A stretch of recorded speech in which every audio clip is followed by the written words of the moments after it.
Hi, Lynn again. This is the worst day ever, part 5. In the morning, the doctors asked to speak to all of us, the Levines and the Funderburks. I can still picture the conference room. I can still picture the conference room we sat in, with its blue carpet. The Funderburks sat on the opposite side of the table, and this is how it would and will stay, always divided by a table and/or council. The doctor, I think, said there was no hope anymore, and the best they can do is make him as comfortable as possible for his death. All I heard was, the sounds of the adults in Charlie Brown, that wah, wah, wah. That's what I heard.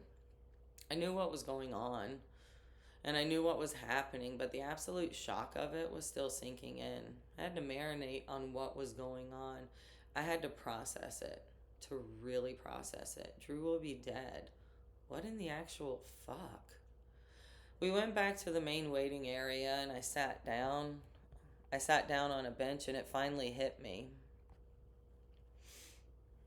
Excuse me. We went back to the main waiting area and I sat down on a bench and it finally hit me. And I screamed. And I remember my father-in-law by my side, his arm around me. And I remember a nurse coming up to make sure I was okay. I was not. My heart and soul were breaking at the same time, and it hurt. It hurt so bad and took so long to fully break. But that initial break was gut-wrenching, and to be honest, I don't think the words exist to fully describe that kind of pain. It is every cuss word, every bone breaking at the same time kind of pain. A part of my soul, my energy, my essence went with my husband, and ouch. So screaming was needed.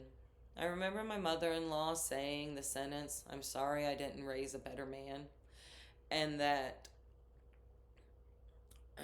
excuse me, and that sentence was really all I needed to hear her say. I just didn't know it then. Drew's actual death looked like lethal injection. The array of pain meds they were about to pump into his system, the morphine, the Demerol, the other ones, after they did that, his blood pressure just quietly and quickly dropped until there was none. The nurse pronounced him dead. They said, "He's gone."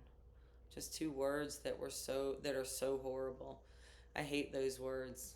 I hate the meaning behind them and what I lost and how they meant I had to learn that the worst lie is, "I love you." And that was from his parents.